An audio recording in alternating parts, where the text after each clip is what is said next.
पहलगाम हमले के बाद किस तरह से पूरे भारत को यहाँ पर समर्थन मिल रहा है, दुनिया भर के देश समर्थन कर रहे हैं और किस तरह से निंदा हुई है उस अटैक की, ये हम सभी ने देखा। अब पहलगाम हमले पर पेंटागन के जो पूर्व अधिकारी हैं माइकल रूबिन, वो खासा भड़के हुए हैं। आपको बता दें, अमेरिका से आईएसआई को आतंकी संगठन घोषित करने की उन्होंने मांग की है।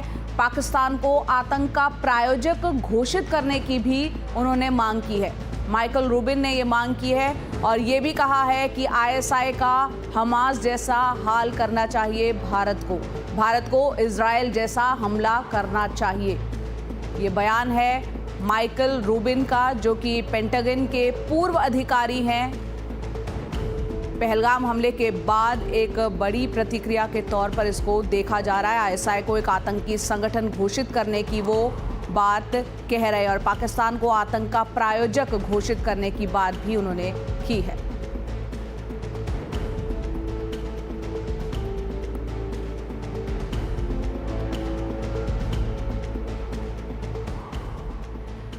तो पहलगाम में जो अटैक हुआ उसके बाद तमाम प्रतिक्रियाएं अलग अलग मुल्कों की भी आ रही है। हमारे साथ दो खास मेहमान जुड़ रहे हैं। अशोक कुमार, पूर्व डीजीपी उत्तराखंड के, वो हमारे साथ हैं। बहुत बहुत शुक्रिया हमसे जुड़ने के लिए अशोक जी। साथ ही lieutenant general retired Nitin Kohli, जो कि डिफेंस एक्सपर्ट है, रक्षा विशेषज्ञ, वो भी हमारे साथ है। बहुत बहुत शुक्रिया सर हमसे जुड़ने के लिए। अशोक जी, पहला सवाल आप ही से। एक तरफ जहां पहलगाम में अटैक हुआ, वहीं दूसरी तरफ खबर आ रही है उधमपुर से भी, वहां भी 2 से 3 आतंकी छुपे हुए हैं, वहां भी एनकाउंटर चल रहा है। लगातार हम देख रहे हैं किस तरह से एकाएक आतंक को यहां पर बढ़ावा दिया जा रहा है। आप ये तमाम घटनाओं को किस तरह से देख रहे हैं, खासतौर से अगर पहलगाम की बात करें तो? मैंने आपसे परसों भी मैंने एनडीटीवी पे बोला था कि ये पूरी तरह से पाकिस्तान की फ्रस्ट्रेशन का रिजल्ट है। बुखलाए हुए पाकिस्तान ने ये सब कदम उठाए हैं। एक एक करके कश्मीर उनके हाथ से निकलता जा रहा है। जिस तरह से भी लोगों ने प्रदर्शन किया है कश्मीर वैली में आतंकवाद के खिलाफ, ये भी प्रूफ है कि कश्मीर उनके जिस तरह से उन्होंने कश्मीर में आतंकवाद को बढ़ावा दिया था, 370 हट गया, बड़ी पीसफुली हट गया, इलेक्शन हो गए, बहुत पीसफुली हो गए। तो ये सारी जो चीजें हैं, इससे इनके मन में ये भाव पाकिस्तान में आता जा रहा है कि फिर हम किसी कोई मुद्दा हमारे हाथ से छिन जाएगा। वो पूरा का पूरा पाकिस्तान और आईएसआई इसी मुद्दे पे जिंदा है। आपको पता, कश्मीर को ही कैश कर रहे हैं दुनिया भर में। तो इसलिए उन्होंने इस मुद्दे को जिंदा रखने के लिए कि नहीं, हम हैं और हम इस कश्मीर मुद्दे को कभी नहीं छोड़ेंगे, उनके पाकिस्तान आर्मी के जनरल बोल चुके हैं। उसी लिए ये अटैक जो है अभी उसको दिखाने के लिए इन्होंने किया है। जी, हमारे साथ एक और खास मेहमान, जो कि पूर्व स्पेशल डायरेक्टर है आईबी के, यशोवर्धन आज़ाद जी भी जुड़ गए हैं। यशोवर्धन जी, बहुत बहुत शुक्रिया हमसे जुड़ने के लिए। आपसे ये समझना चाह रहे हैं कि पहलगाम में जो अटैक हुआ उसके बाद भारत जो है कई कड़े कदम उठा रहा है। ऐसे 5 कदम उठाए गए हैं, एक के बाद एक लगातार स्थिति पर भारत ने नज़र बनाई हुई है। खास तौर से सिंधु नदी समझौते को रद्द करने की यहाँ पर भारत की तरफ से बात कही गई है। आप इसका असर किस तरह से देखते हैं, क्योंकि पाकिस्तान का एक बहुत बड़ा हिस्सा सिंधु नदी का जो जल वहां पहुंचता है, वहां की कहीं ना कहीं पाकिस्तान की अर्थव्यवस्था, वहां की ऊर्जा क्षेत्र पर अच्छा खासा असर डालेगा इसके बाद? मैं समझता हूं वो जो 5 घोषणाएं की गई हैं उसमें ये सबसे कारक सिद्ध होगा। इंडस वाटर ट्रीटी एक बोन ऑफ कंटेंशन रहा है पहले से और इस पे कई बार मीटिंग्स भी हो चुकी हैं और मैं समझता हूं कि इसका फर्क ज़रूर पड़ेगा पाकिस्तान पे। लेकिन बाकी जो चीज़ें हैं, जैसे वाघा बॉर्डर पे जो वो बंद कर दिया गया है, मेरे ख्याल से उससे बिल्कुल जो आम लोग हैं उससे प्रभावित होंगे। तीसरा, जो यहाँ के एम्बेसी से अटैशीज, नेवल अटैशीज वगैरह को वापस भेज दिया गया है, वो एक बहुत ही अच्छा कदम है। लेकिन मैं ये कहना चाहता हूँ कि हमारे पास जितने ऑप्शंस हैं वो सिर्फ एक डिप्लोमेटिक ऑप्शन ही नहीं है, हमें और भी सारे ऑप्शंस को भी एक्सप्लोर करना चाहिए। सवाल ये है कि हमारी सरजमी पे अगर बाहर से आकर 26 लोगों का इस तरह कत्लेआम हो और वो भी धर्म के आधार पर, तो मैं नहीं समझता कि इससे ज्यादा कोई गंभीर इस तरह की कार्रवाई किसी भी टेररिस्ट द्वारा की गई हो। मैं समझता हूँ 26/11 के बाद जो मुंबई का अटैक हुआ था जी। और उसके पहले छत्तीस सिंहपुरा में जो घटना हुई थी, उसके बाद यही घटना है और जिसके लिए हमें फिर से पुनः सोचना पड़ेगा। पिछली बार हमारे जितने डिप्लोमेटिक एक्टिविटीज का कोई असर नहीं पड़ा। आपने देखा कि 17 साल बाद ये तहव्वुर राना यहाँ पे आए हैं। इसलिए मैं समझता हूँ कि इसमें काफी चीजें का रिएक्शन देना जरूरी है। हमने जो सीज फायर किया हुआ है उससे फायदा सिर्फ पाकिस्तान को हो रहा है। उन्होंने 70-80 हज़ार के ट्रूप्स अपने शिफ्ट कर दिए हैं अफगानिस्तान के बॉर्डर पे। उन्होंने ये सारी अपनी सेना जो है बालूचिस्तान में अत्याचार करने के लिए लगा दी है। उन्होंने सेना का एक टुकड़ी जो है सीपेक को बचाने के लिए रख दिया है और चौथा जो पार्ट है वो टेररिस्ट पैड्स को हेल्प करने के लिए किया है। ऐसे में हमें गंभीरता से काफी ऑप्शंस को देखना पड़ेगा और ये कार्रवाई करने का समय है। मैं इसे मेक या ब्रेक सिचुएशन कहूँगा।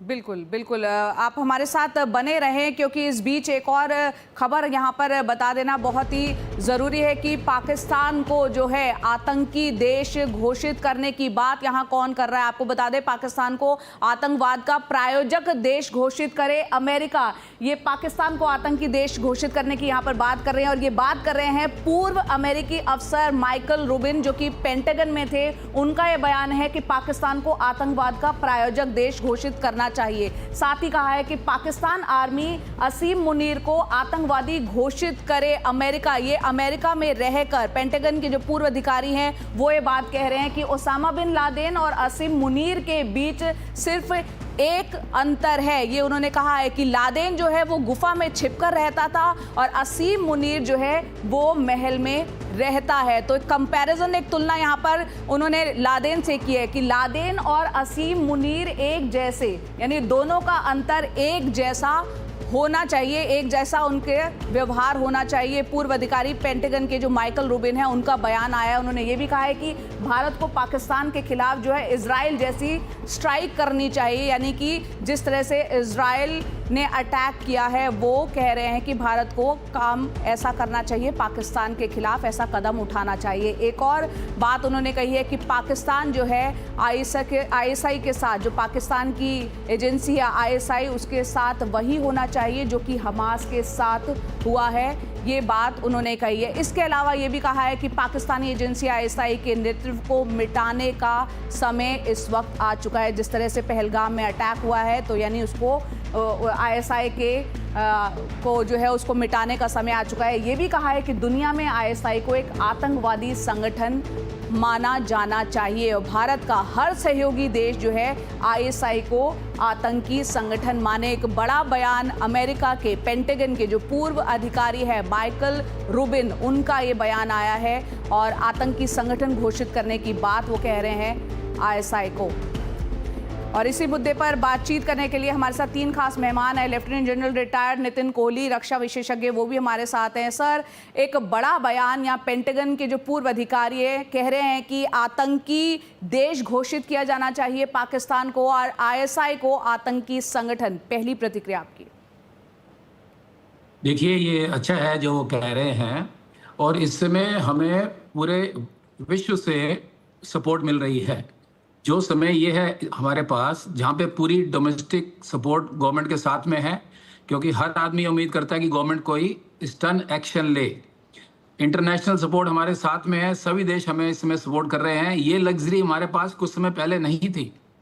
जैसे 2000 में अभी छत्तीस सिंहपुरा की बात की है, जब बिल क्लिंटन यहाँ पर आए थे और 35 सिखों को मारा गया था।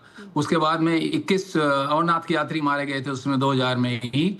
उस समय हमें इतनी डिप्लोमेटिक सपोर्ट नहीं थी। उस समय यूएसए हमारी बात सुनता ही नहीं था। और तीसरी जो इस समय हमारी स्ट्रॉन्ग पोजीशन ये है कि पाकिस्तान इस समय बड़ी बुरी हालत में है। उनकी इकोनॉमिकली, मिलिटरीली, सोशली काफी हालत खराब है। तो ये सब कंडीशन हमारे फेवर में है, जहां हमारी गवर्नमेंट एक स्ट्रॉन्ग एक्शन जरूर लेगी। लेकिन हमारी गवर्नमेंट जो है एक बड़ी मैच्योर गवर्नमेंट है, एक नी जर्क रिएक्शन नहीं करेगी। देखिए, दो ऑप्शंस हैं हमारे पास में, काइनेटिक और नॉन काइनेटिक।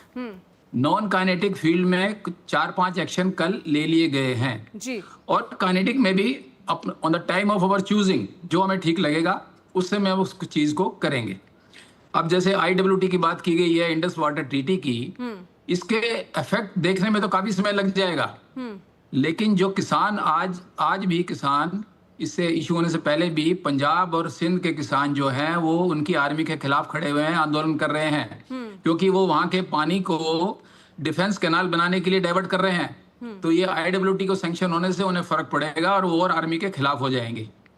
दूसरा इसका फायदा में ये है कि हमने जो प्रोजेक्ट इन नदियों पर अपनी कंट्री के अंदर बनाने हैं, हम उनको अपनी सुविधा से अपने मुताबिक बना सकते हैं बिना पाकिस्तान के इंटरफेरेंस के। IWT के मुताबिक पाकिस्तान इसमें इंटरफेयर करता था। जैसे हमारे प्रोजेक्ट थे जो पहले प्रोजेक्ट थे चंद्रभागा के ऊपर और दूसरी गंगा के ऊपर जो हमारे प्रोजेक्ट थे, जो नदियां ऊपर से जाती हैं, तो उसमें पाकिस्तान इंटरफेयर करता था। तो ये 2 अपॉर्चुनिटी हमारे पास में है। ये जो 4-5 बातें कल इशू हुई हैं, ये सिर्फ इनिशियल इशू हुई हैं। आस्ता आस्ता आई एम श्योर गवर्नमेंट बाकी एक्शन भी लेगी, उसमें काइनेटिक एक्शन भी लिए जाएंगे। जब मैं काइनेटिक बोलता हूं तो उससे मतलब ये है, जैसे भी बताया गया था, हम सिर्फ सीज फायर ही नहीं तोड़ें।